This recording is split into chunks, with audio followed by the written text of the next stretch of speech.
Bien, bonjour, bienvenue à ce nouvel Agora qui va concerner les interactions entre les lasers, les systèmes photoniques hein, et les processus de cicatrisation. Nous avons à nos côtés aujourd'hui le professeur Magalon, professeur de chirurgie plastique et reconstructrice, ainsi que François Ville, ici présent, qui est dermatologue et qui travaille beaucoup sur les lasers et qui fait également de la chirurgie cutanée. Nous allons donc, dans un premier temps, interroger donc le professeur Magalon qui a l'expérience de l'usage d'une nouvelle forme de laser qui est utilisée maintenant depuis quelques temps et qui est en cours de commercialisation, qui est un laser qui permet, lors de la phase suturaire, d'optimiser la qualité cicatricielle. On voulait donc savoir un petit peu, d'une part, déjà dans un premier temps, comment se déroulait la technique, parce que je pense que c'est un point important, et puis ce que vous en attendez dans les suites de cicatrisation. Alors, avant de parler du rôle du laser, et en tant que chirurgien, je crois qu'il faut parler de la technique de fermeture, qui est essentielle. C'est-à-dire que si on veut avoir des cicatrices de bonne qualité, c'est des cicatrices sur lesquelles il n'y a pas de traction, c'est des cicatrices qui sont fermées avec des matériaux qui ne créent pas de réaction inflammatoire, c'est des surjets intradermiques qui ne laissent pas de marque de poing. Et malgré cela, en ayant déjà tous les critères d'une fermeture de qualité, on a des patients qui évoluent sur des modes différents. Donc il y a eu l'idée de dire est-ce qu'on est capable d'apporter un plus une fois une suture bien faite avec un laser péropératoire à usage des chirurgiens, contrôlé dans son tir par une bandelette adhésive placée à côté de la cicatrice et qui permet de chauffer cette cicatrice. C'est un phénomène thermique, de chauffer cette cicatrice et peut-être d'avoir moins d'hypertrophie. Donc ce laser avait été développé par une société qui est sur un protocole de recherche il y a quelques années, de la société Equio, et a été repris par Urgo, qui a repris les brevets et qui a poursuivi une étude qui a été faite dans le service du professeur Casanova sur des cicatrices d'hypertrophie mammaire, sur une étude randomisée sur 40 cas. C'est une technique qui est contraignante parce que c'est une technique coûteuse et c'est une technique qui devrait faire ses preuves. En pratique, vous parlez effectivement, donc on pourra aborder les deux sujets. D'une part, du fait que c'est une technique qui est longue, le protocole de traitement péropératoire rajoute un temps supplémentaire conséquent. Ça rajoute un temps opératoire, il y a beaucoup de facteurs environnementaux aussi qui interviennent. C'est que souvent les patients en fin d'intervention se sont refroidis, on fait très attention au refroidissement des patients, donc être sûr que la température va être au niveau de la cicatrice exactement ce qu'on veut. On s'aperçoit que sur un concept qui paraît simple, il est difficile à mettre en place lorsque le chirurgien il veut changer de patient et peut-être parce que sur les cicatrices d'hypertrophie mammaire qui font 40 cm à traiter, c'est un traitement qui est long, et peut-être ce sera une technique qui sera sur des cicatrices plus petites, d'exérèse, de lésions cutanées, voilà, ou dans des populations à risque qui sont les peaux pigmentées, qui sont le Moyen-Orient, où on sait que le risque cicatriciel est beaucoup plus important. Voilà, c'est une technique, moi je dirais, balbutiante. C'est pas quelque chose, vous verrez dans les années qui viennent comment ça va se développer. Au point de vue, vous parliez donc de 40 cas effectués à titre de protocole. Quel est votre sentiment au terme de Mon sentiment, c'est que d'abord, ça a été des résultats à 6 mois, puis bon, ils veulent faire des résultats à 1 an. Mon expérience, c'est que les cicatrices de chirurgie mammaire, on sait comment elles sont à la 2e année. Voilà, que c'est un cycle normal de cicatrisation, que donc il faudrait se donner encore probablement 1 an de plus, comparer les deux groupes et voir s'il y a 2 ans, sur les deux groupes, il y a là une différence ou s'il n'y en a pas, ou si l'involution spontanée est la même. Et puis, il y a aussi ce qui est adjuvant. Vous savez que les chirurgiens ont beaucoup employé et emploient beaucoup la compression post-opératoire des cicatrices. Et la compression post-opératoire des cicatrices dans les 2 premiers mois donne des résultats excellents. Excellents. Voilà, avec des gels de silicone, avec des vêtements compressifs. Et donc, à un moment, il est très difficile, si on reste où on dit on fait du laser et on voit ce qui se passe et on ne fait rien d'autre, et on a une petite perte de chance de ne pas avoir fait la compression post-opératoire parce qu'on a fait le laser. Et puis, je veux dire, cette donnée dans le temps qu'une cicatrice n'est stabilisée en chirurgie plastique réparatrice, et ce qu'on dit à tous les patients, et encore plus dans les brûlures, qu'à la 2e, et même chez les brûlés à la 5e année. Hein. Il y a un effet temps qui joue. Et donc, il faudra voir les résultats dans le temps. Donc effectivement, on peut dire qu'actuellement la technique est encore relativement récente, il est très difficile de pouvoir se prononcer. A contrario, effectivement, dans les domaines de l'utilisation de laser en post-opératoire, c'est-à-dire notamment à l'ablation des fils, on en parle depuis maintenant pas mal d'années. Je crois effectivement que plusieurs types de lasers, dont des lasers vasculaires, ont été proposés.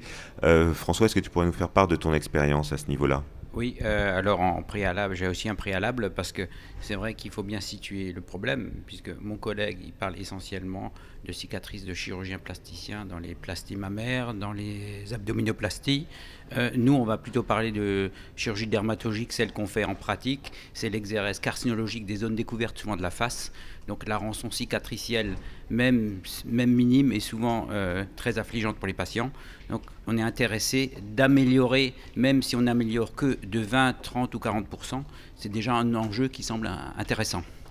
Alors pour ces cicatrices-là, c'est vrai que depuis à peu près les années 2000, on va dire, il y a quelques publications qui sont sorties, il y en a beaucoup plus depuis 2010, qui montrent l'intérêt de techniques laser, notamment le laser collant pulsé, de façon précoce. Pourquoi ? Parce que de façon précoce, il y a une phase inflammatoire qui se finit déjà au 6e, 7e jour, un peu au moment où on enlève les fils. Donc c'est grand temps souvent d'agir.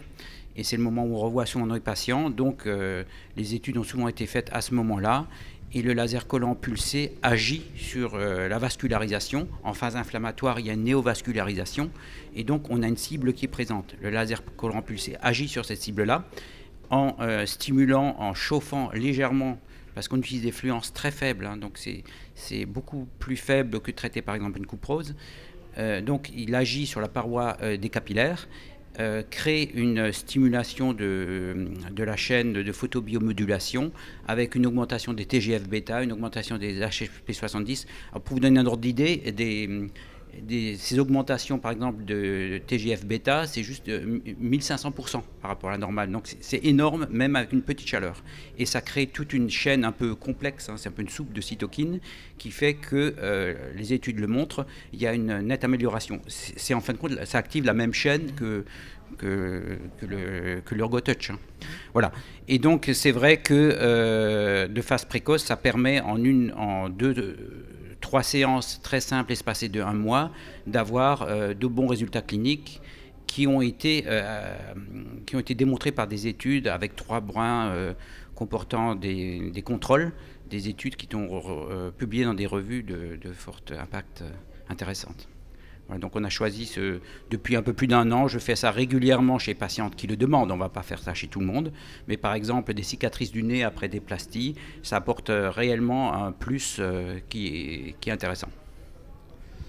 Alors, on retombe ici effectivement sur toujours un peu le même mécanisme, c'est-à-dire effectuer une relance du processus juste en paire cicatricielle avec donc un apport, une production à nouveau de certaines HSP, de certaines H-shock proteins, et puis effectivement d'autres facteurs comme les TGF-bêta.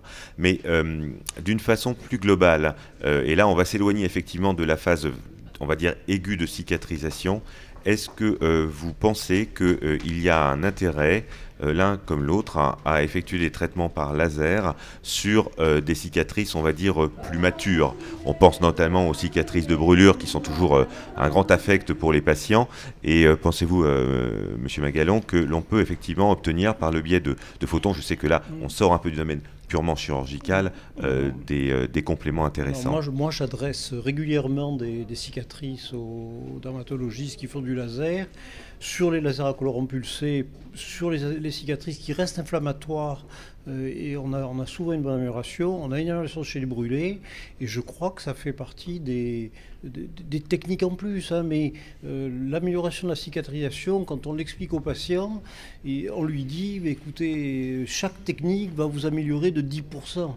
On n'a pas la technique miracle pour le moment qui fait disparaître la cicatrice. Voilà, la cicatrice ne disparaît pas, mais on peut essayer de dire, écoutez, on va conjuguer nos efforts et on va arriver à vous améliorer. Et le laser est tout à fait dans le champ thérapeutique, comme étaient les injections de corticoïdes, hein, ou les crèmes à la cortisone, voilà, et qui sont encore utilisées. Donc on s'aperçoit que souvent, il n'y a pas un traitement, mais 3 ou 4.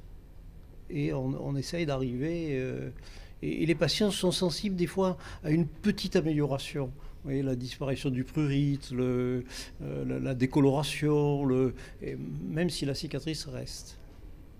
C'est vrai que dans ces grands délabrements cicatriciels, on se retrouve avec des patients qui, pour tout acquis, en tirent un grand bénéfice psychologique. François, ton expérience de l'usage donc de ces lasers, on va faire rapidement puisque on va bientôt terminer. Première chose, dans les cicatrices hypertrophiques ou kéloïdes qui sont peut-être pas les grands délabrements, c'est vrai, là je vous rejoins, il faut associer toutes les techniques, hein, la compression, l'injection intralésionnelle, laser collant pulsé. Et ça apporte des bénéfices souvent de signes fonctionnels dont vous avez bien parlé. Pour les grands délabrements dont tu parles, qui sont plutôt des grandes cicatrices de brûlure avec des rétractions, c'est vrai que si on a une rétraction ou une gêne du fait d'une tension, si on a sur cette gêne 10 à 20% d'amélioration, ça peut être déjà appréciable. Parfois on arrive peut-être à plus. Alors là c'est un autre principe de laser, c'est les lasers CO2 fractionnés, qui, avec les nouvelles techniques, permettent d'aller très en profondeur dans la fibre cicatricielle et d'espacer ces puits d'ablation laser. Ce qui permet, par un effet de résie, tout simplement aussi non seulement de provoquer une néocollagénose et de remettre en route un nouveau collagène, mais aussi de diminuer la tension par cet effet de résie qui a été bien décrit par ailleurs, par certains collègues, et ce qui est très intéressant. Hein. Je suis content que vous terminiez là-dessus, parce que l'effet de résie, c'est ce qu'on cherche à l'heure actuelle dans la chirurgie régénérative. Et je vous enverrai volontiers des patients pour me faire la résie, et moi derrière j'injecterai des cellules qui viendront se mettre dans la résie. Et l'idée, c'est de transformer la cicatrice en de la peau normale. Et c'est l'évolution qui va se faire en chirurgie plastique. Je pense que la plastie en Z appartient au passé. Vous voyez, et que probablement on fera la résie et la cellule à l'intérieur.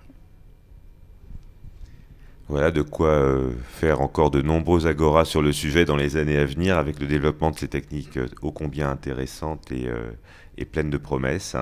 Merci à nos deux intervenants. À bientôt. Merci beaucoup. Merci.